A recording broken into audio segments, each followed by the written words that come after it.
سلامونه ملګرو د عمران خان حواله سره ختیجه شاه د پاکستان چیف جسټس لا یو ډیر اهم خط لیکلی دی.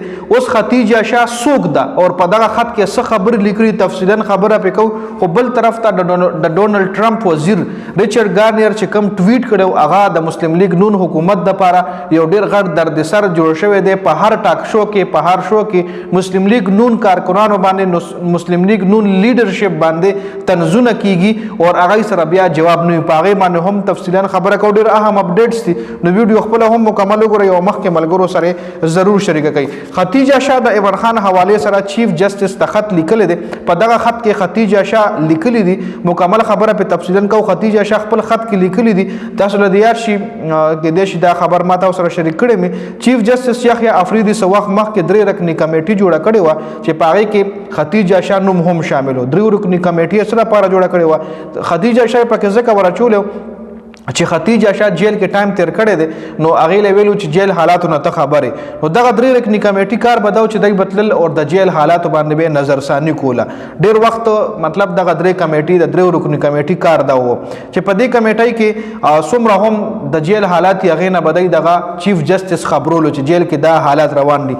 دغه کمیټي بیا پرون اډیالا جیل ته تللی ده چې اډیالا جیل کې دی وستل چې عمران خان سیل ته لاړ شي د عمران خان د سیل جایزه هم واخلي د عمران خان د جیل جایزه هم واخلي. خو د جیل چې کم حکام دی هغه د جیل اکسس د عمران خان د سیل اکسس دای لنه دی ورکړي دی الته نه دی رسولي تاسو یل تم دی چونکه دی بیا مخکې هم دغه کړي د خو اجازه ولنه دی ملو شوی. نو بیا ختیجه شاه چیف جسټس یحیی افریدی ته خط لیکل دي چې تا خو مونږه کمیټي جوړه کړې ده خو مونږ ته په اډیالا جیل کې اجازه نه ملاويږي چې مونږ د عمران خان د جیل نظر ثانی وکړو. ختیجه شاه خط کې لیکلي دي چې اډیالا جیل هغه جیل دی چې په دې جیل کې ډیر سیاسي قیدیانو ټایم تیر کړی دی او عمران خان هم یو سیاسي قیدی دی. عمران خان هم په دغه سیاسي قیدیانو کې شامل دي او د عمران خان رای اغشتل زموږ د پر ډیر ضروری دي.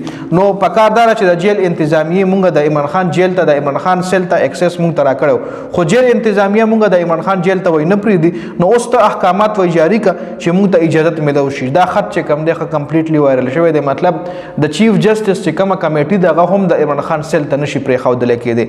خبر د امریکای ریچارډ ګرینیل چې کوم ټویټ کړو د عمران خان په حواله سره چې ریلیز عمران خان فری عمران خان نو دا غي حواله سره اوس هغه ټویټ چې کوم دی نون لیگ د پر ډیر یو غټ دردسر جوړ شوی دی. په هر شو کې د نون لیگ پر رهنما باندې د نون لیگ په لیډرشپ باندې تنس کیږي او غیله دا ویل کیږي چې ځا ریچارډ ګرینیر خو ټویټ ټکو چې ریلیز عمران خان فری عمران خان اوس تاسو ټویټ کوي کنه اوس تاسو ټویټ کوي او تاسو ورته وایي چې ابسولوټلی ناٹ څنګه چې عمران خان امریکای له ابسولوټلی ناٹ ویلو اوس تاسو هم تکړه شي امریکای له ابسولوټلی ناٹ وایي کنه. نو چې له پښو کې دا خبرو شنو خبر ازر ګول را ګول کې چې نه دا خدا نه دی او دا خو پلانې دی او دا خو ډنګړې دی مطلب یې وسره جواب نه.